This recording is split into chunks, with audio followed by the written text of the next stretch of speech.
Tacopina joins us now. He is the former president's attorney, and sir, it's good to have you on tonight. Thanks, Rob.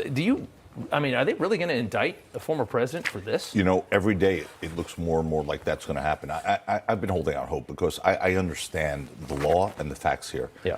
And there's not even a bad act, let alone a crime.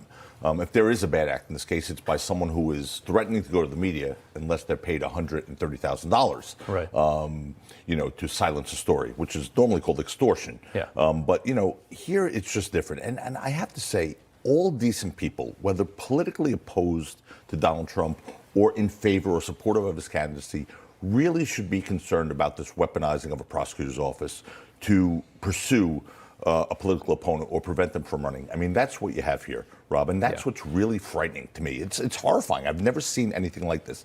And just today, Jim Jordan's House Judicial Committee sent a demand letter to D.A. Bragg. They want his testimony. And they sent a very scathing letter about this appearing to be nothing but a political persecution.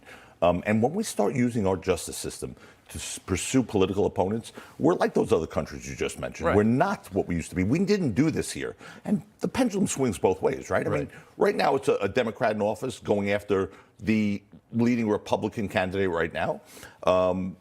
In 10 years, it could be a Republican in office going after a Democratic candidate. But that's where we're heading with this. And it's something I just never thought I'd see in our lifetime. We're hearing reports that there could be an arraignment taking place next week, possibly that is virtual.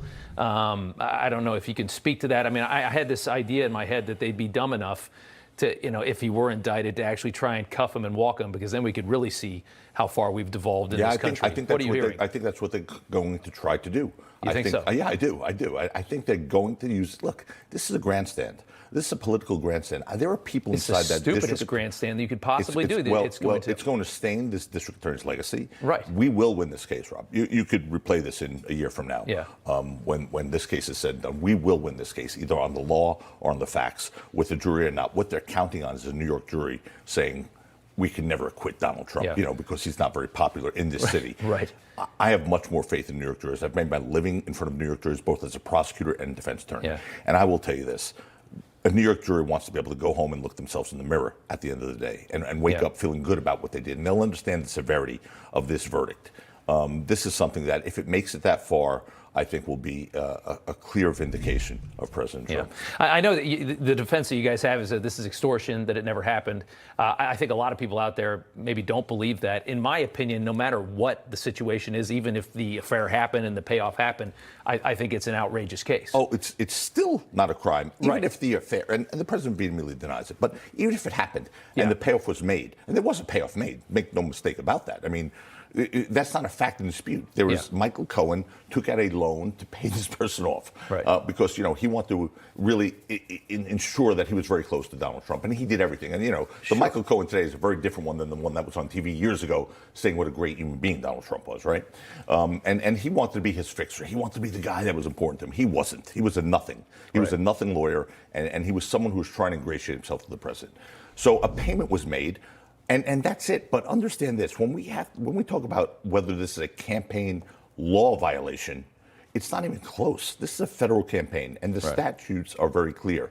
There's two tests, and two critical tests. One was it campaign funds or personal funds. Here, it was personal funds. It wasn't campaign funds. If this were a campaign, donation, it would be used.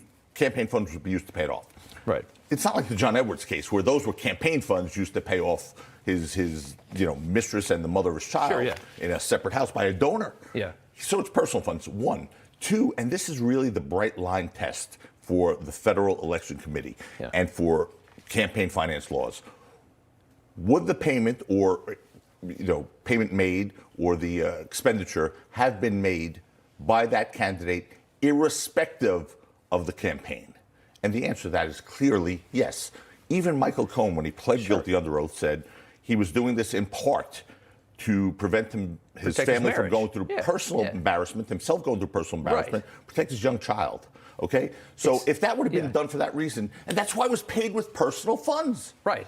it's astonishing to me that we've devolved to a point where after all that they've done to this man, and all, I mean, it's been a long 6-7 years for him in this kind of public eye, this is what they came up with. It's embarrassing. 3 years they've scoured this man's life, right? His personal life, his business life. 3 years, and they came up with this case that's resurrected from the dead, that the Manhattan District Attorney's Office put into the grand jury several years ago, and then pulled it out and said this case is nothing. If I'm former President Trump, it's weird to say, but I think I'd want to be perp walked.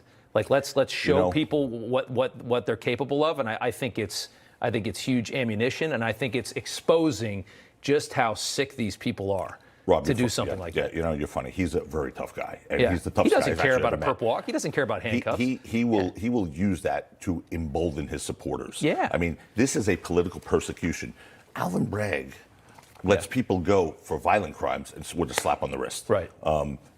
Nonviolent crimes, I mean, he sent out a memo in his office. They were going to be prosecuting a lot of nonviolent crimes. Right. But this to them is everything. This would be like, you know, capturing Don Dillinger to them.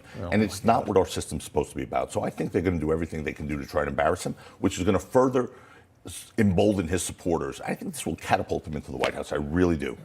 And I think it's going to do exactly what they don't want it to do, is what I think. Joe Tacopina, thank you so much for joining us. We appreciate it. Thanks, Rob. All right.